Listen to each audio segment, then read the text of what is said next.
Mungkin yang baru-baru misalnya screening jiwa, kan dulu kita nggak pernah screen tuh. Sekarang screening jiwa tuh mulai anak sekolah SD udah kita screening.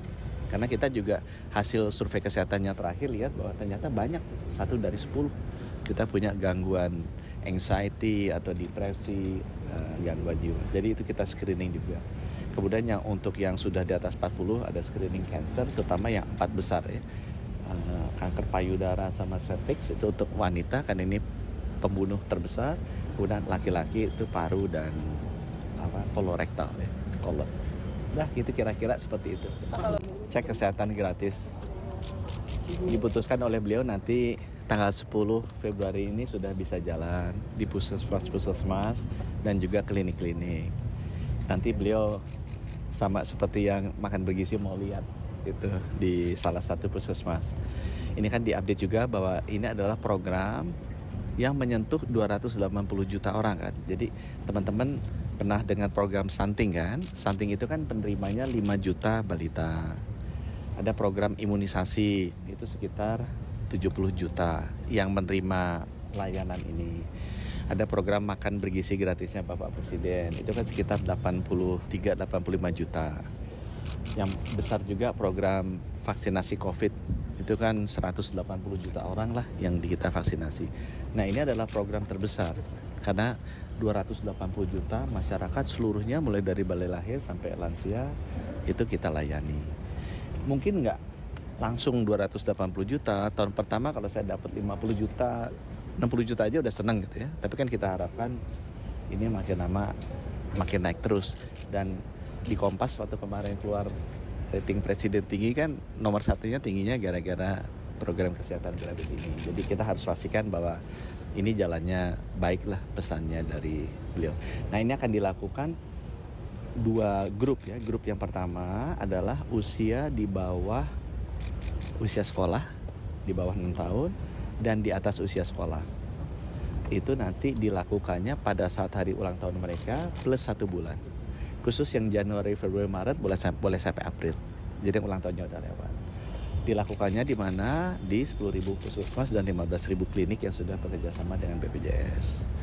Nah khusus yang usia sekolah itu dilakukannya bukan pada saat ulang tahun tapi pada saat masuk sekolah. Ya pada saat masuk sekolah lakukannya di sana. Kenapa? Supaya nggak penuh puskesmasnya. Karena kan 280 juta orang.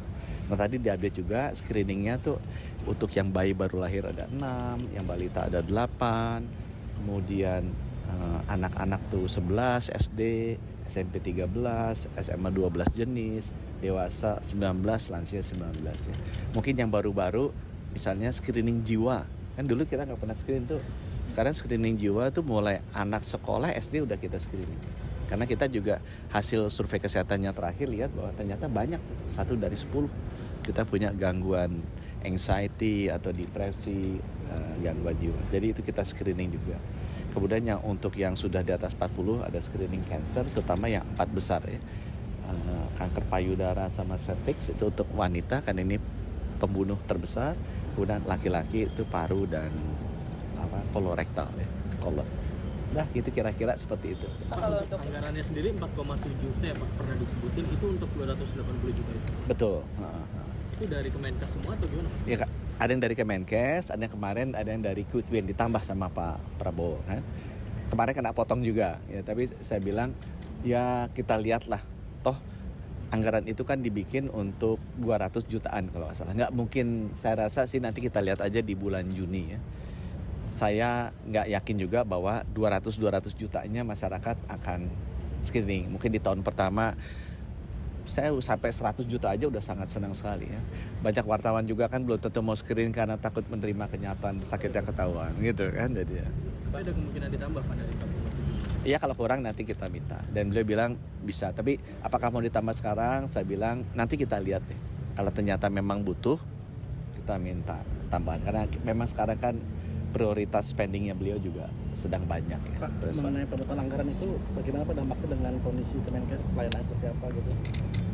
Oh, kebutuhan anggarannya udah ada kan? Kebutuhan anggarannya sebenarnya ada. Kemarin dipotong aja, kan banyak kementerian lembaga kan juga dipotong. Tapi kalau buat saya nggak apa-apa juga, kita lihat dulu Karena kan anggaran yang kita bikin kan untuk 200 jutaan.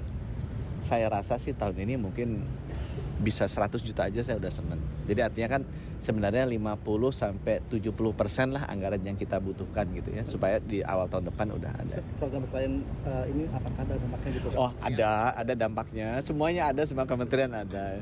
Menurut saya ya pemotongan anggaran ini bagus juga supaya kita lebih hemat ya. Cuma nanti kita lihat mana yang benar-benar kita bisa hemat, apa yang benar-benar mengganggu masyarakat. Saya rasa pemerintah juga tahu kok, kita nggak ingin agar layanan-layanan yang mengganggu ke masyarakat itu kepotong. Saya rasa nanti akan ada, bisa lah kita diskusi untuk menambah kalau misalnya memang ada yang sangat dibutuhkan oleh Kemenkes masyarakat. sendiri, Pak, bidang apa yang mungkin akan terkena efisiensi, mana yang tadinya ada kegiatan yang dihilangkan atau apa? Kita yang jelas yang dipotong adalah semua yang berkaitan dengan meeting-meeting, perjalanan dinas, upacara-upacara, hari-hari perayaan itu semua potong tuh 50%-an ya. Itu udah kita potong. Tapi sekarang karena pemotongannya cukup dalam, nah kita lagi cari lagi di mana perjalanan dinas. Kemarin mau ya udah nih eselon 1 udah terbangnya jangan pakai bisnis kelas deh gitu kan, pakai ekonomi aja sama kayak wartawan gitu. Kalau perlu menterinya juga naiknya Citylink gitu kan, jadi nggak ada bisnis kelasnya. Kalau menterinya di ekonomi kan nggak enak yang di bisnis kelas gitu. Udah kita pakai Citylink aja biar lebih murah. Nah itu nggak apa-apa juga sih. Target pemangkasannya berapa Pak? Kemenkes ini nanti habis ini saya masih lari ya ke DPR, masih untuk bicara mengenai anggaran 19 triliun kita yang diminta potong. Tapi gitu untuk ya. eselon 1 Dah. ekonomi itu masih wacana, Pak, belum diputusin ya? Oh, di kita sih udah tuh. kita malah kita pikir-pikir mungkin menterinya juga dah di ini kalau yang terbangnya pendek-pendek itu ngapain juga ya. Tapi kalau terbangnya jauh ya pegel juga sih. Tapi kalau pendek-pendek kan nggak apa-apa juga. Sama-sama Ada wartawan. sopir nggak, Pak, dari? Screening mental itu berarti sampai diagnosa Pak? Screening itu gini ya. Kalau screening kan periksa apakah ada ciri-ciri apa enggak.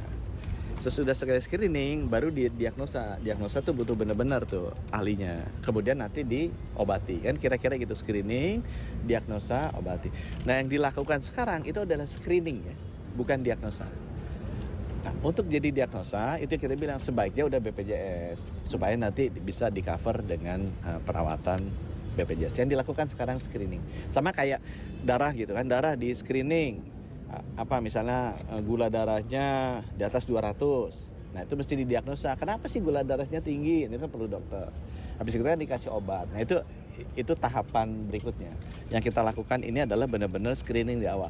Karena dengan screening ini kita tahu kalau ada potensi tidak sehatnya dan kita bisa tangani lebih cepat dan tangani lebih dini. Itu lebih murah juga.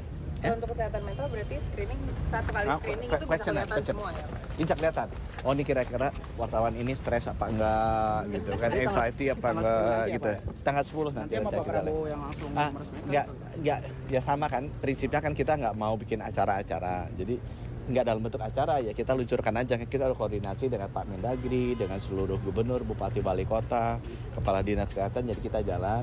Mungkin Pak Prabowo nanti kayak yang sekolah tuh dia nengokin lah ya daerah-daerah Soal Yuk. BPJS yang BPJS. mengalami klaim. Nah ini Pak, Ya, dikit Pak. Itu BPJS, saya udah bilang ke Bapak, kalau hitung-hitungan kami sama Ibu Menkyu, 2025 harusnya aman. Di 2026 kemungkinan masih ada adjustment dari tarifnya, dan saya minta waktu ke beliau nanti kalau hitung-hitungannya sudah pas mau menghadap dengan Ibu Menteri Keuangan untuk menjelaskan. Ada penyesuaian tarif nggak? Rencananya Di itu 2026 itu ya Pak? 2026. Tapi mesti itu sedang dikerjakan dengan Kementerian Keuangan, BPJS dan Kementerian Perkiraan Kesehatan. naiknya Pak berapa persen? Belum ada angkanya. Makanya masih ngadep beliau. Tapi udah dikasih waktunya nanti aku sama Bu Ani. Untuk penyesuaian Gitu ya. ini apa berhubungan